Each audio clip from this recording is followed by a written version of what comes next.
Amén. Solo traten de no perder su comunión. Yo no sé si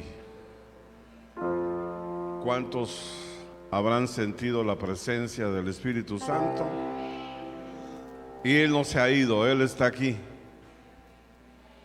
Además, la promesa es que Él vive y mora dentro de nosotros. Así que Él está aquí con nosotros. No pierda su comunión. Si de alguna manera van a llevar a los niños, pueden hacerlo ahorita. Amén. Ok. Pero no perdamos la comunión. ¿Los niños se quedan? ¿Sí? Amén. Amén. La idea es no perder nuestra comunión, porque esta es una hora, tratamos de que sea una hora de comunión íntima con el Espíritu Santo, el Espíritu de Dios. Si no lo hacemos en la semana nosotros en nuestro hogar, pues vamos a aprovechar el venir al templo. Habíamos estado hablando la semana pasada de un salmo, ¿se acuerdan? ¿Qué salmo era? El 84, que habla de la bendición que es venir al templo. Mucha gente les aburre, no les gusta, se desaniman venir al templo. El enemigo le pone traba en sus mentes, en su corazón. Pero yo les invito a que lean el Salmo 84 y se van a dar cuenta cuán bendición, tan grande bendición es venir a la casa del Señor. Es preferible, dice el salmista, que yo esté un día en los atrios del templo que 1000 fuera de ellos. Y está hablando del atrio, donde estaba el altar, donde hacían el sacrificio. Y usted tiene la oportunidad y el privilegio hoy de venir al lugar santísimo. Y antes al lugar santísimo en el Antiguo Testamento solo entraba el sacerdote y una vez al año. Y si andaba en pecado, ahí caía fulminado. Así que usted tiene el privilegio de venir al lugar santísimo a adorar, a alabar y a glorificar el nombre del Señor. Y esa es una gran bendición, venir a la casa de Dios. Así que yo les invito a que le demos este tiempo, que nos concentremos en nuestro espíritu, que es el que se va a alimentar esta mañana. La mente, el corazón es engañoso. El alma, ahí es donde trabaja el enemigo. Así que tratemos de alimentar nuestro espíritu para que al recibir el Espíritu de Dios a través de su palabra, nuestro espíritu se vaya fortaleciendo y va a dominar el plan de Dios con Adán y con nosotros. Es que nuestro espíritu, porque nosotros somos espíritu, domine el alma y domine la carne, el cuerpo. Pero nosotros traemos invertida la pirámide. Al caer Adán en el pecado, perdió la comunión, perdió toda la comunión que tenía con Dios, murió en el espíritu. Y nosotros nacimos a esta tierra muertos en espíritu. Pero si usted viene a Cristo, nace de nuevo en espíritu y empieza a tener comunión con el Señor. Y entre más comunión tenga usted con Dios, más poder y autoridad tiene para dominar el alma y la carne, el cuerpo. ¿Cuánto me han entendido? Gloria a Dios. Este tema se llama como viendo lo invisible.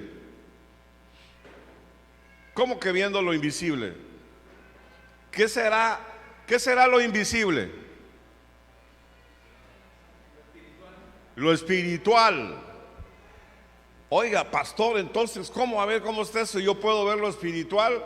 Bueno, no, yo no lo sé, pero aquí dice como viendo lo invisible. Como viendo lo invisible. Amén. Por eso es importante quiero aclararles que cuando hablamos de revelación, cuando se habla de revelación, y quiero decirles también que el ministerio profético es el que tiene revelación. Y más si va unido al profético. Por eso nuestro ministerio no nada más es profético. Digo, ¿qué dije? Profético no, apostólico, perdón. Más cuando está unido al apostólico. Por eso este ministerio es apostólico profético. Y ahí es donde tenemos revelación. ¿Qué es lo que la primera iglesia primitiva, cuál era la doctrina, su manera de pensar y de actuar de la iglesia primitiva? Dice la Biblia en el Nuevo Testamento, en el libro de Hechos, que ellos seguían la doctrina, o sea, los pensamientos, los planes, las ideas y todo lo que hacían. ¿Quiénes? Los apóstoles. ¿Se acuerdan del libro de Hechos? Ya lo hemos estudiado, el libro de Hechos. Ellos seguían la doctrina de los apóstoles, la idea, los pensamientos, cómo se desenvolvían. Bueno, entonces cuando hablamos de revelación en este ministerio, vamos a llegar a un punto que es preciso, más que nada entender quiénes somos en Dios. ¿Usted sabe quién es en Dios? ¿Ustedes saben, entienden quiénes son en Dios? Pues sí, pastor, yo soy hijo de Dios. Bueno, eso porque tú lo dices. Pero ¿conoces lo que hay que hacer para poder ser hijo de Dios? ¿O crees que nada más así de que porque tú lo dices?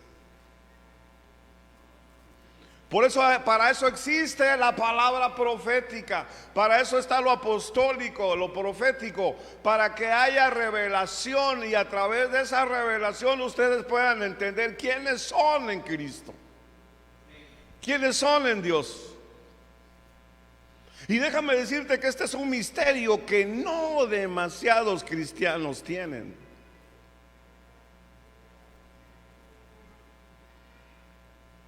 O es un misterio que no demasiados cristianos lo han resuelto, porque hay una contienda allá afuera en el mundo cristiano sobre lo que es la revelación. Para algunos cristianos la única revelación que existe para ellos es el libro de Apocalipsis. Amén.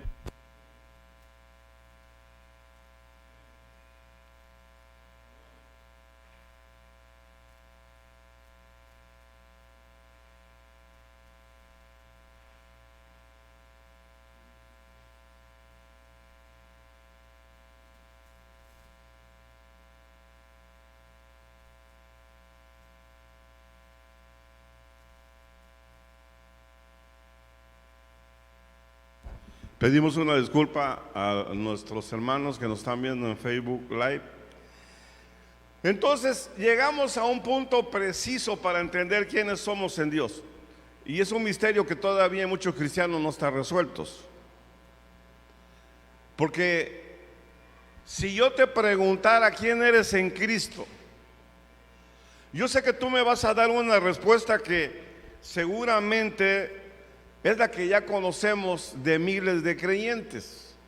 Que pues yo en Cristo soy un hijo de Dios, yo en Cristo todo lo puedo porque soy más que vencedor, yo en Cristo. O sea, es respuesta que siempre las vas a escuchar. Yo en Cristo, yo soy en Cristo más que victorioso. ¿No? Clásicos cliché que usamos los cristianos. ¿Sí o no? No me dejen mentirles. O sea, lo usamos porque lo oímos y muchos miles de cristianos, al mundo cristiano tenemos todas esas frases. Solo que ninguna de ellas acertan a definirlo como el ungido.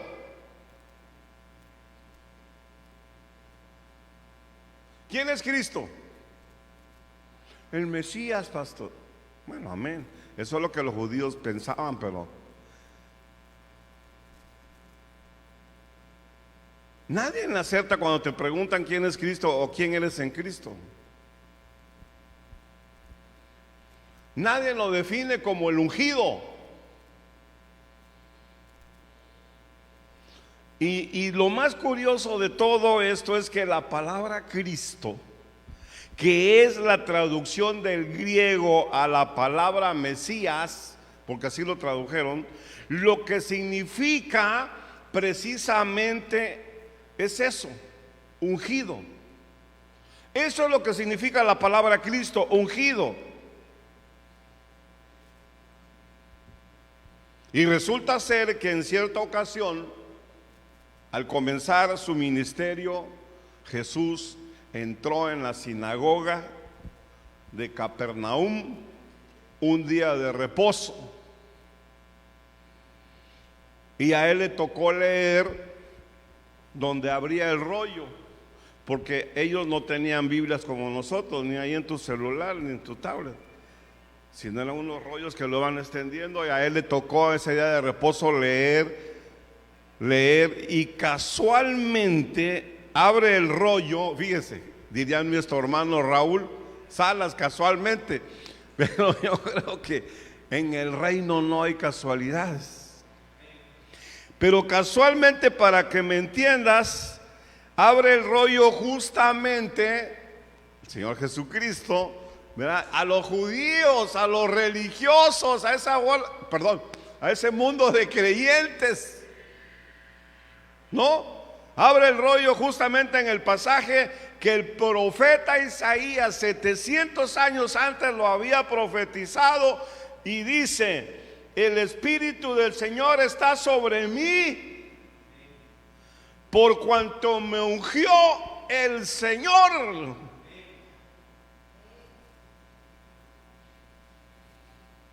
¿Recuerdan ese pasaje? ¿Y qué es lo que está diciendo ahí? Ahora sí, literalmente, ¿qué es lo que está diciendo? Veámoslo literalmente. Que el Espíritu del Señor está sobre mí, por cuanto me ha ungido.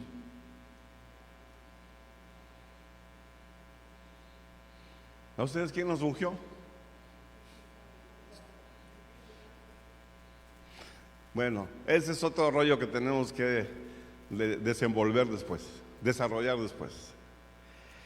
Así que el Espíritu del Señor está sobre él, me ungió. ¿Qué les puedo decir de Dios? Todos sabemos que es todopoderoso, y es verdad. Que es amor, y es verdad. Que Él es la vida, y es verdad. Pero ninguno de esos títulos puede reemplazar el entendimiento que vas a alcanzar, o que empiezas a tener cuando comprendes, empiezas a tener ese conocimiento, ese entendimiento de que tú empiezas a entender y a comprender lo que significa ser el ungido. No sé si me entendieron, porque como que me trabé un poco. Dios es amor, Dios es todopoderoso, Dios es la vida, el Señor es la vida, Él es todopoderoso. Pero cuando tú empiezas a entender,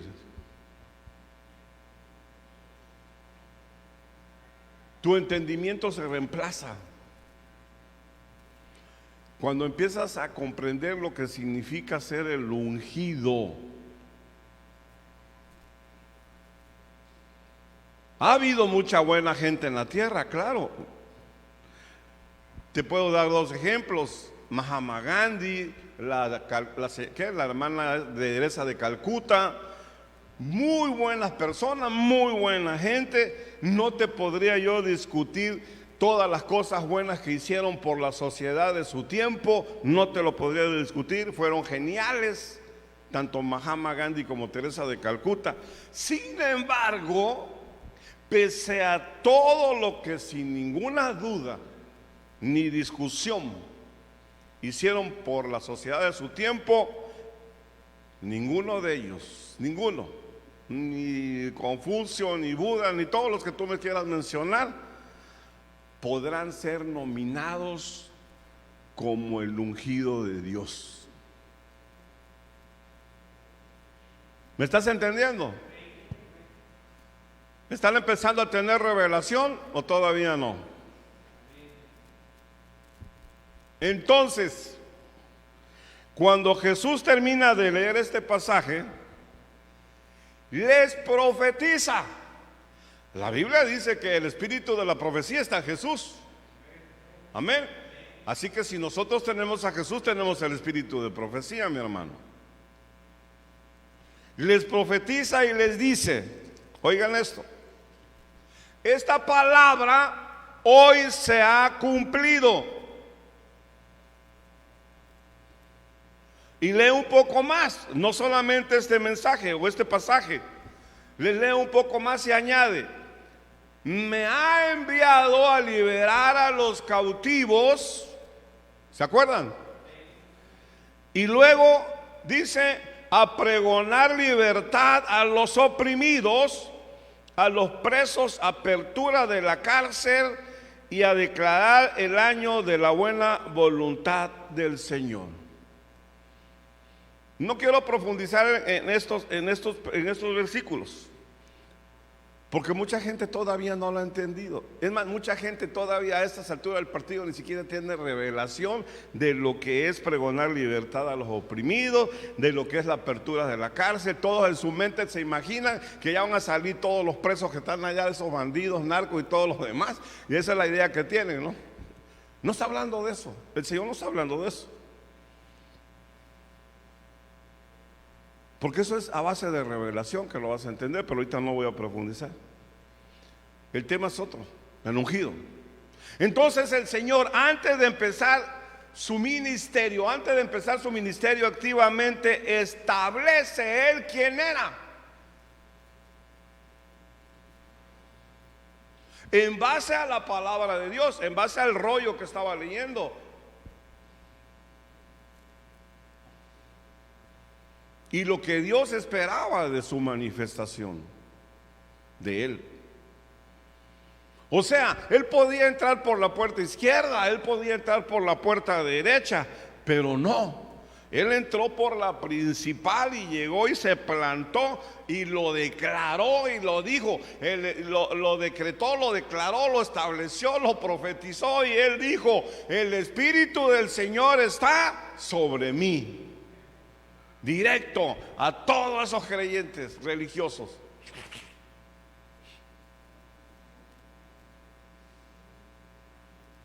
¿Sabía usted que durante todo su ministerio el Señor Jesucristo fue un instrumento del Espíritu Santo?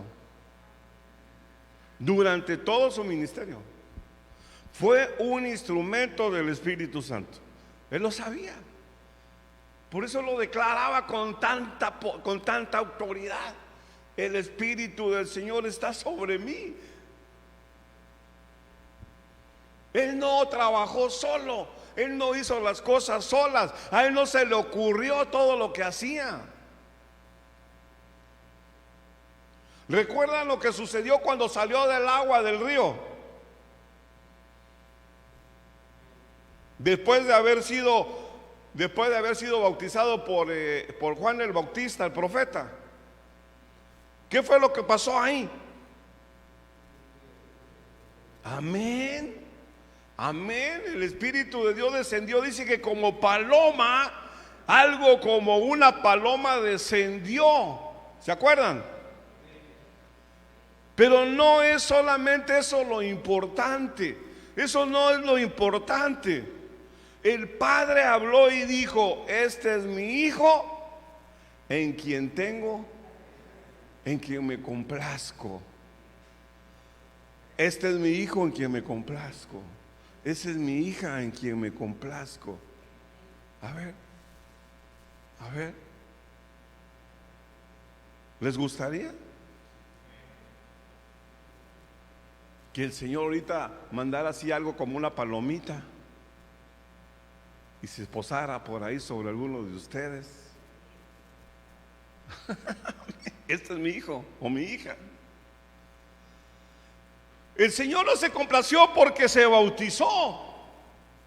Ah, no, es que pastor, ¿cuándo nos va a bautizar? Porque ya que no todo el mundo pelea por bautizarse, amén, eso es correcto. Pero Dios no se complace porque te bautices.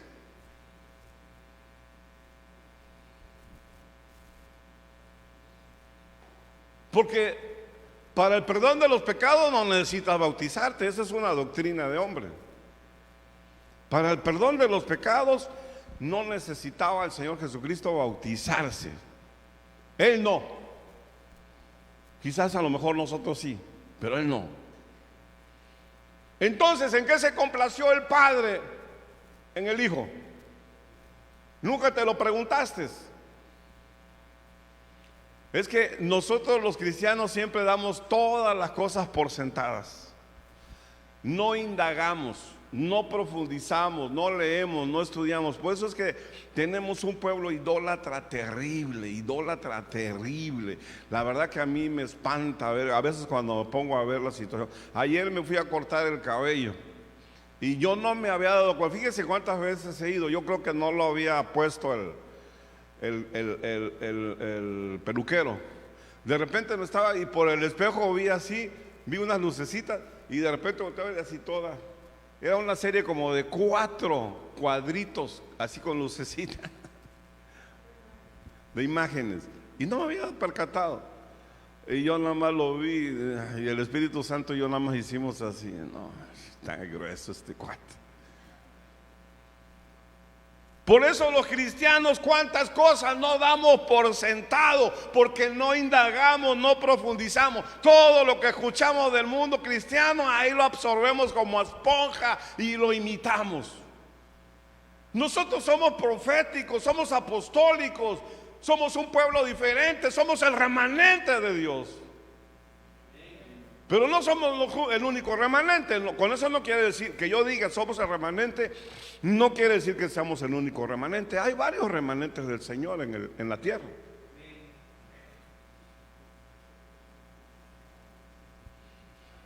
¿Acaso se complació en su obediencia? Sí.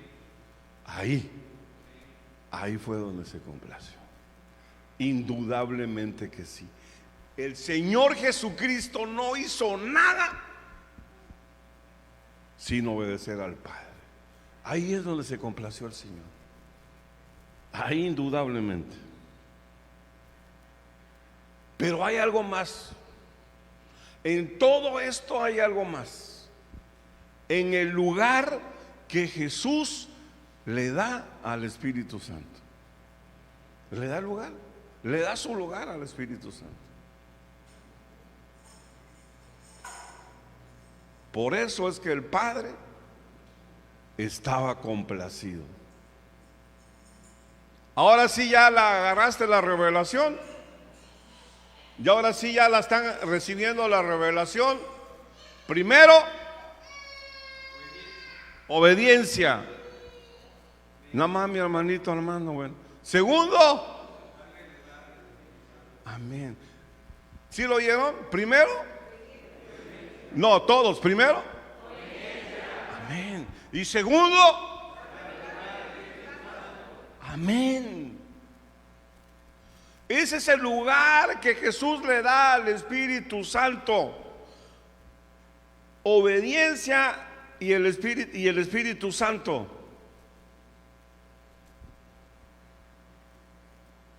Es asombroso, tan asombroso que nosotros los cristianos queremos hacer la voluntad de Dios sin el Espíritu Santo. Cuando nuestro Señor Jesucristo con todo su poder le dio el primerísimo lugar para poder hacerlo. O sea, lo podía hacer solo. Pero nosotros, que no tenemos ni siquiera el Espíritu Santo, queremos hacer nuestra voluntad, no la del Padre. Y Él dice esto, escuche, lo dijo el Señor Jesucristo: el Espíritu Santo está sobre mí por cuanto me ungió el Señor. Ya desde ahí lo entendió. que el Espíritu Santo estaba sobre él. Aquí, ¿cuántas veces no se le ha dicho que ustedes tienen al Espíritu Santo? El Espíritu Santo está sobre mí por cuanto me ungió el Señor. Yo lo que quiero que entiendan esta mañana es que esto no es algo pequeño. ¿Quieres realmente que tu vida sea toda una bendición? Tienes que escuchar esta palabra: obediencia y darle el primer lugar al Espíritu Santo en tu vida. El Espíritu Santo está sobre mí por cuanto me ungió el Señor y me ha enviado. Me ha enviado. Me ha enviado. Aquí volvemos al apostelo, a lo apostólico. ¿Ustedes saben qué quiere decir apóstol? Apostelo quiere decir enviado.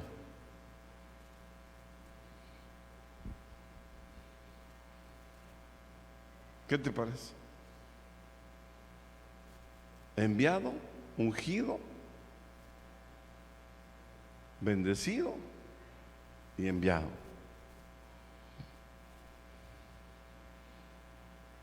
¿Jesucristo vino porque quiso o porque fue enviado? Claro, amén. Amén, porque fue enviado. Jesús fue enviado, nadie pone en duda eso. Él fue enviado. Y hasta donde nosotros sabemos, ningún seminario bíblico, ninguna doctrina de hombres, ninguna escuela teológica, ningún máster en divinidad, nadie de eso te va a poder enviar a ninguna parte. Es más, ninguna universidad. En Estados Unidos y en varios países existen universidades teológicas, y es una carrera. Nadie, ninguno de ellos te puede enviar. El único que te va a poder enviar es Dios. Él es el único que puede enviarte. Y Jesús lo está diciendo: me ha enviado. Hay algo interesante en este proceso que te vengo desglosando. Hay algo interesante. Jesús está diciendo: me ha ungido y me ha enviado. Hay una orden. Hay una orden y hay un orden. Me unge. ¿Con qué me unge? ¿Con qué te unge? Amén, con el Espíritu Santo. Y luego te envía, me envía y me dice qué cosa. Y me dice el Señor a qué cosa me envía. ¿Tú sabes a qué cosa te envía el Señor? Primero te va a ungir y te va a enviar. ¿Pero a qué cosa? Lo leímos, ¿no? A predicar, a abrir puertas, a proclamar, a sanar, a liberar, a vendar heridas. O sea, que junto con el Espíritu Santo que descendió sobre él, ungiéndolo, venía la misión. ¿Ya ven? Que ser cristiano no es ser cualquier cosita. ¿Están entendiendo la revelación? No es que yo pertenezco a un ministerio que, mira, poder eso nada más de boca. Tiene su proceso, tiene su procedimiento. Dios realmente sabe lo que está haciendo. Nosotros no sabemos lo que estamos haciendo. Dios lo sabe. Te unge, te envía.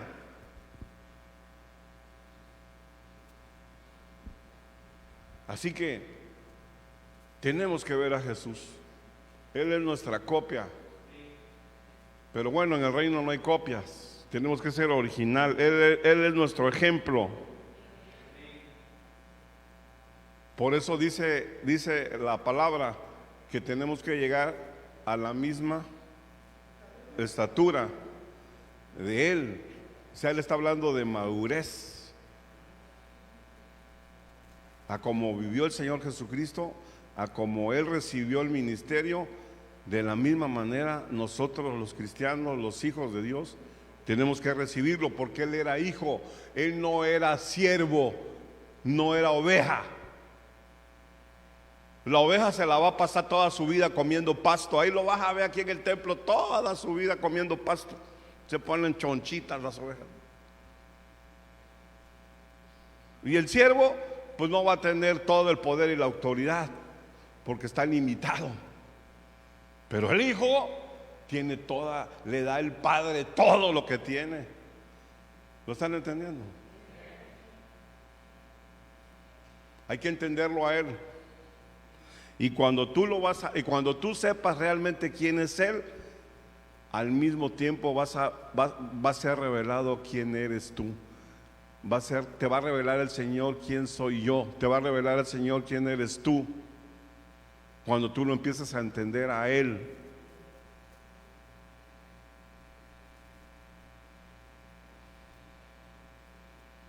Entonces, ¿qué va a pasar cuando te envíen a guerra espiritual? A ver, ¿qué va a pasar cuando te envíen a guerra espiritual? Y no tienes la revelación de quién es Cristo.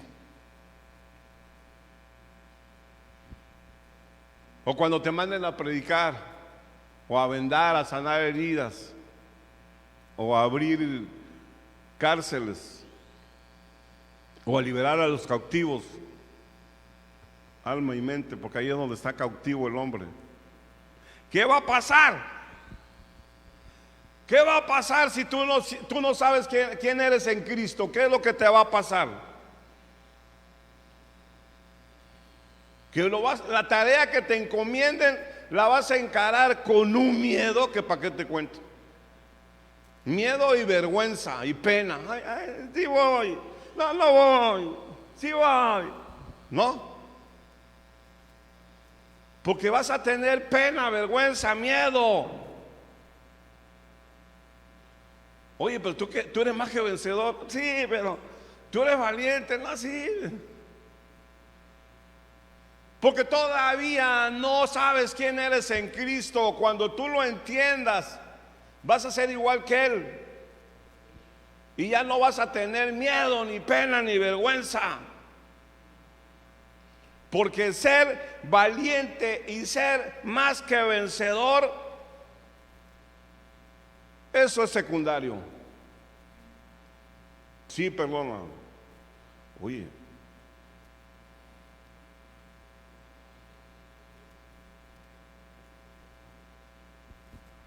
¿cómo que es secundario? A ver, pastor, barajémela más despacio. ¿Cómo que es secundario ser valiente en la guerra en la que tenemos? Lo que necesitamos para esta guerra, mis amados hermanos, no es valentía, sino obediencia. ¿Qué necesitó el Señor Jesucristo para enfrentar a todo un sistema religioso y al mismísimo Satanás? ¿Qué necesitó? ¿Qué? ¿Qué necesitó?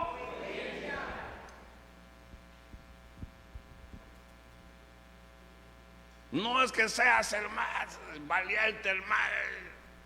No es que me sé la Biblia de memoria, me sé como 100 versículos. ¿Y qué? Si no eres obediente, ¿de qué te sirve? Si el mismísimo Hijo de Dios.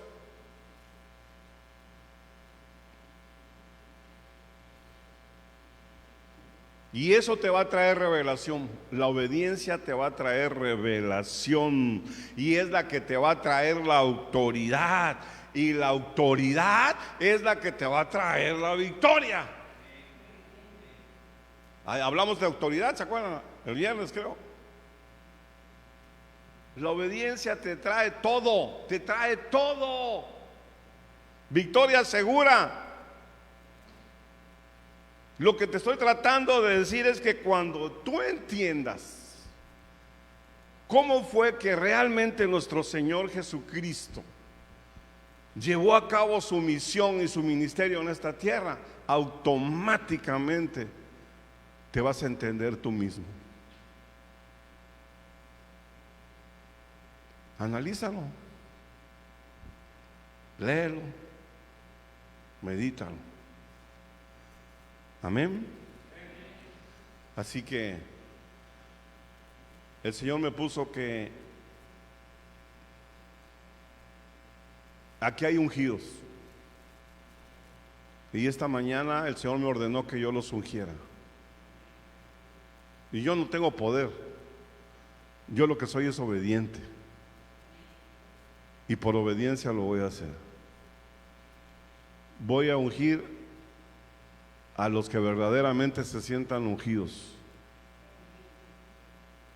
O sea, a los que van a entrar en obediencia y van a darle el primerísimo lugar al Espíritu Santo en sus vidas.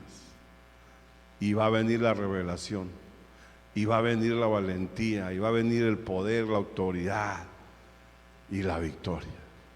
Amén. Yo me despido de nuestros hermanos de Facebook Live para no alargar este tiempo en la línea, en la red. Gracias, mis hermanos. Dios me los bendiga a todos ustedes, todos los que nos acompañan cada domingo, los viernes también. Que el Señor los bendiga grande y poderosamente, sobreabundantemente a cada uno de ustedes. Amén y amén.